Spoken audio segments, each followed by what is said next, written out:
Joining us now on the John Fredericks Show, Glenn Davis. He's going to be up momentarily just before he gets on Zoom. They kicked him out of Richmond. They kicked him out, but the Democrats got a good thing going here. They don't have to deal with the Republicans. They can go on Zoom. They can cut them off if they don't want to hear what they have to say. There's no transparency.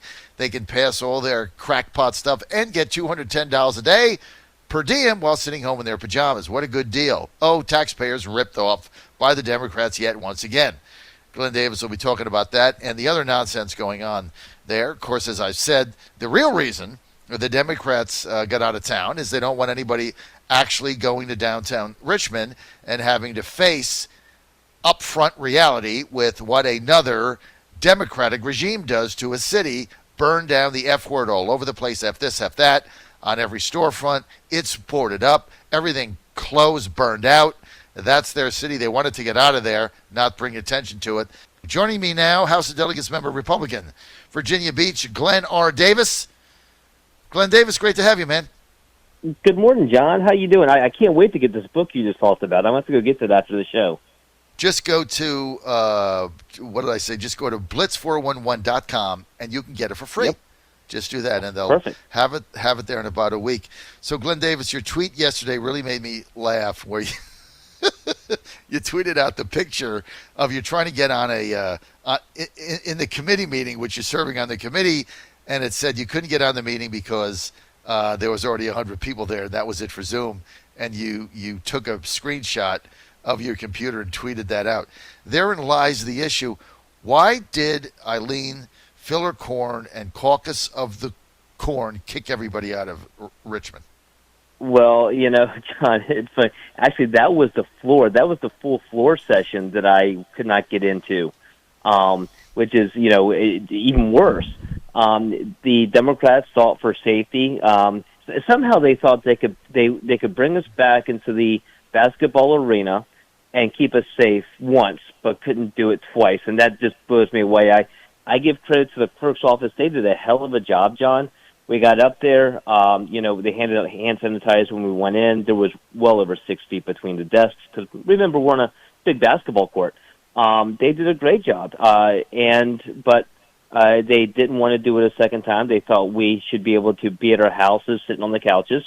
Like you said, doing this remotely, being able to be basically muted and you can imagine the whole problems it creates for the Republican Party when we cannot raise points of order quick enough remotely.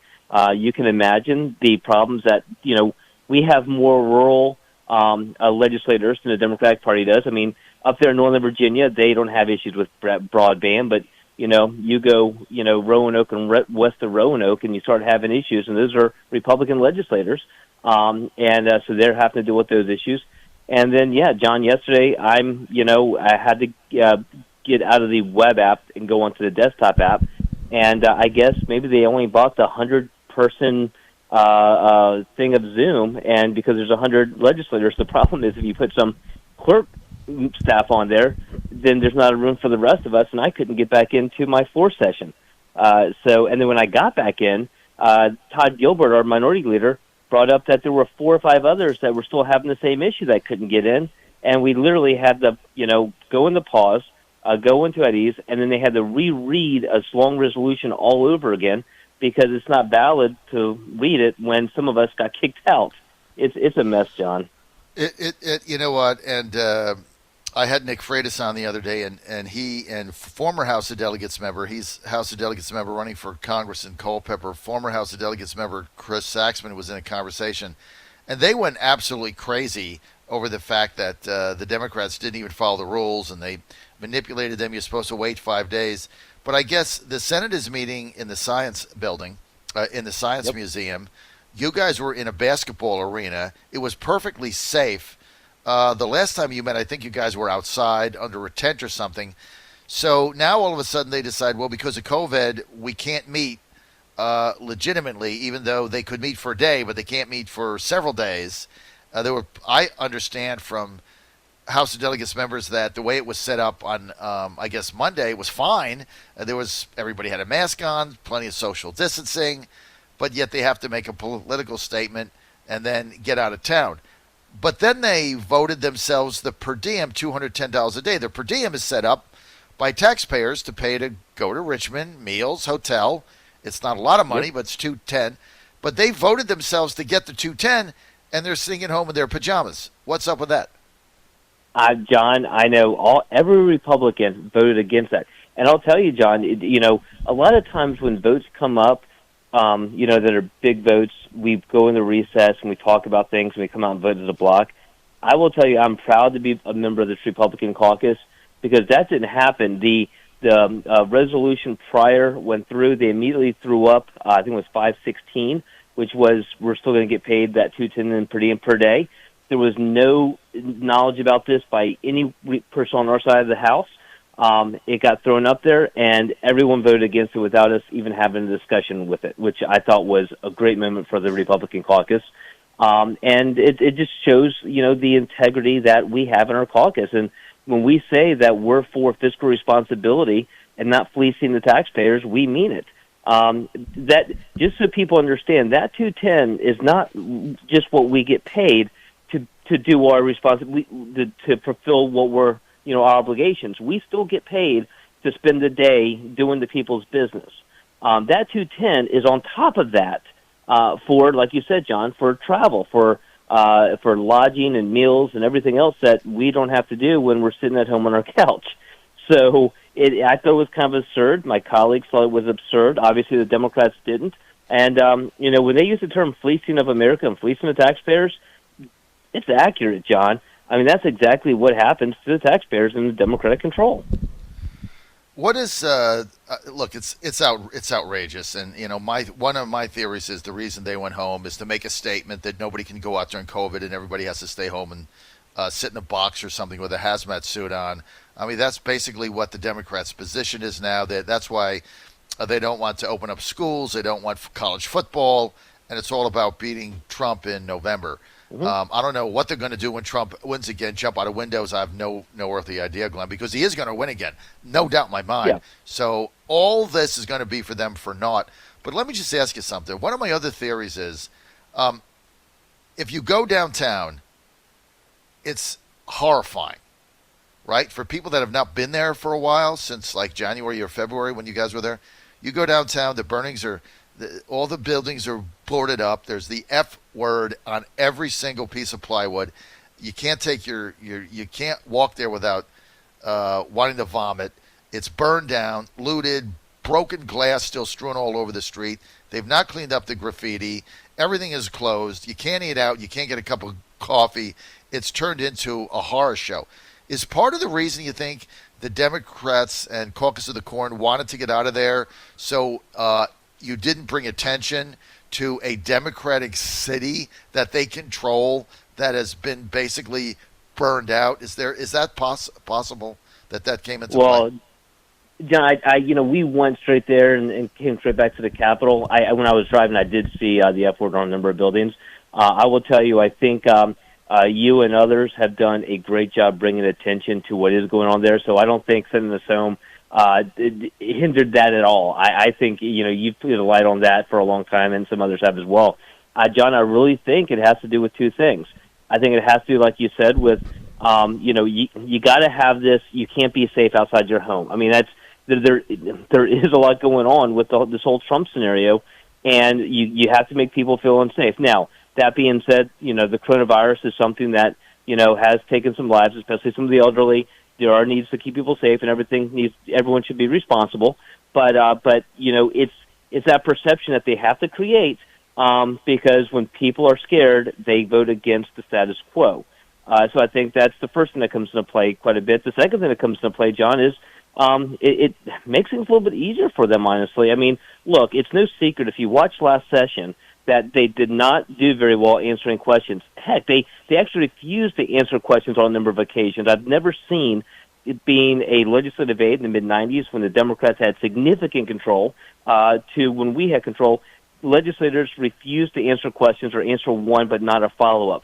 Now, granted, yes, when we tend to ask questions on both sides, sometimes we may know what the answer is.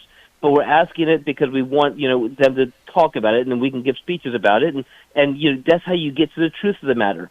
But when they're not able to answer those questions, it means their legislation's not ready for prime time. And, John, it's a lot easier not to call on a Republican on a Zoom call than it is to, when your cameras are on and everyone's in person and someone literally stands up for a point of order. You can imagine, there's a mass mute on Zoom, John. I actually asked the clerk's office, because they were talking about, I had asked how we do these points of order, because you don't raise your hand to speak for that. You get up and speak. And they said, well, you just unmute yourself. And I said, so we're not going to use any of the mass mutes. And they said, well, unless we need to, or just under our intention, it wouldn't be used that often. But we're just a rule to use it, because the minute that they mass mute everyone, we can't unmute ourselves, which means we can't raise a point of order. They hadn't thought through this. John, Zoom was never made for this, but it is definitely to the benefit of the Democrats. Because they don't have to be held accountable for some of the things that they're doing, right? Right, exactly. I mean, it is crazy when you start looking at this, and just now when you go on and you start seeing people not having a chance to be able to get on. Heck, the public. Yesterday for the majority of it, there was no video rolling. I mean, the Democrats talk about transparency, the need for shining light on things, and then the video's off. I don't like us being remote, even if the stuff did work. And when the stuff isn't working, we shouldn't be remote. And Jen, I'll tell you that when we were there on Tuesday, we were testing out that voting system. That's what we used.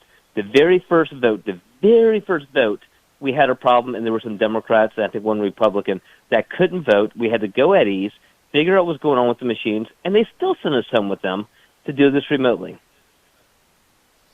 It's unbelievable what they're doing here. Not allowing you guys to meet in person in a safe environment.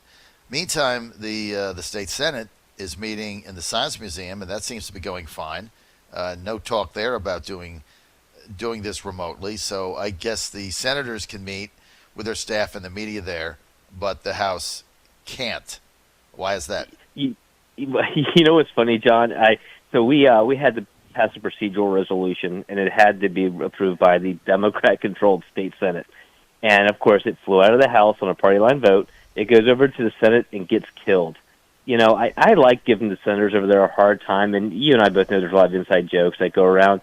I can't say a thing about the Senate right now because God knows they're doing the people's business, and we're just one fiasco after another.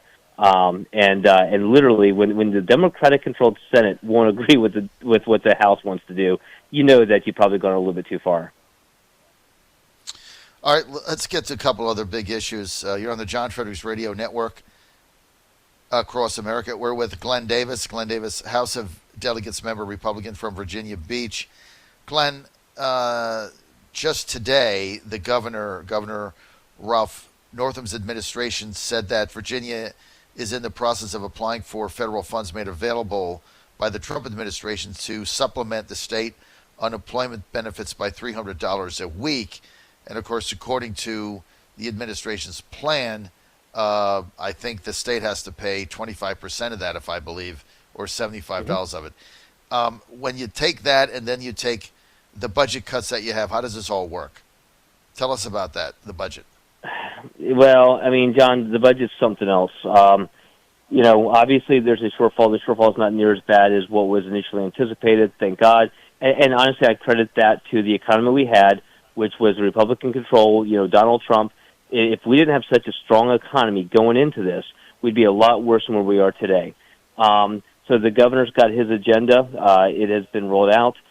What's interesting is we have a very tight list of things that we can actually put legislation in for during the General Assembly session. However, the budget can come back with anything, including any bills that died during the 2020 session can now be resurrected inside the budget. So it's going to be really interesting. But the governor's got his agenda. Obviously, a lot of justice reform stuff is in there being funded.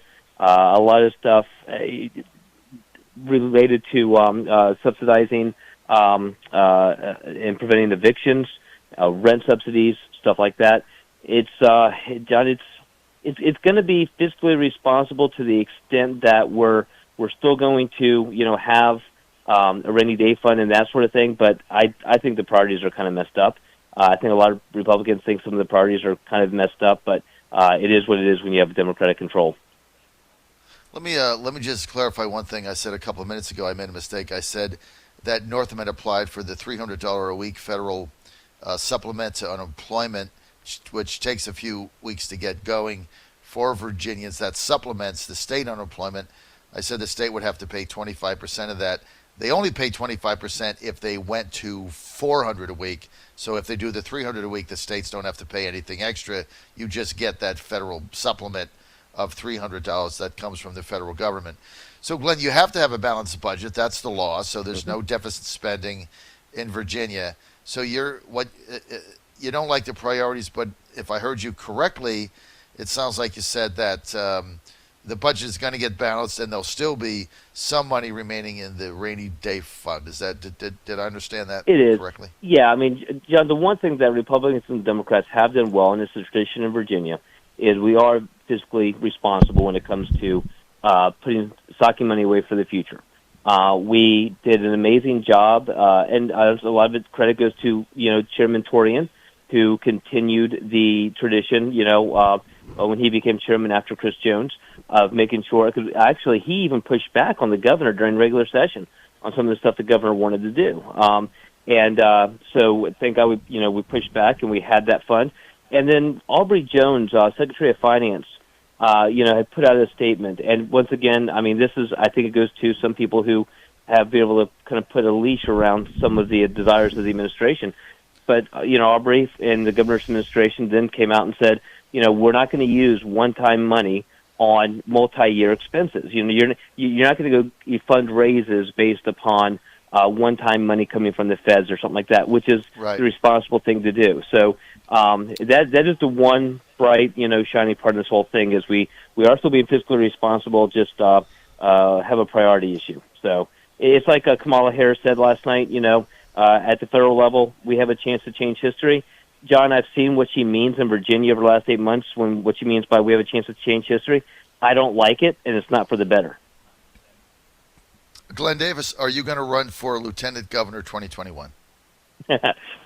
John, I had a talk with my wife about a week and a half ago. There will be a forthcoming announcement.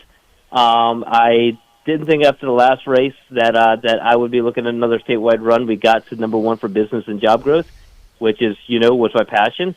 Then the Dems got elected, and they undid years and years, I'd say decades of success. We will not be in the top 10 come next year for CNBC polls for business and job growth. We may stay there this year, but we won't be there next year. And then with what they're doing with their Second Amendment rights, John, yeah, we need someone that can win in a general election this year. I know I can win in a general election. A lot of others know I can win. So you're gonna see an announcement forthcoming.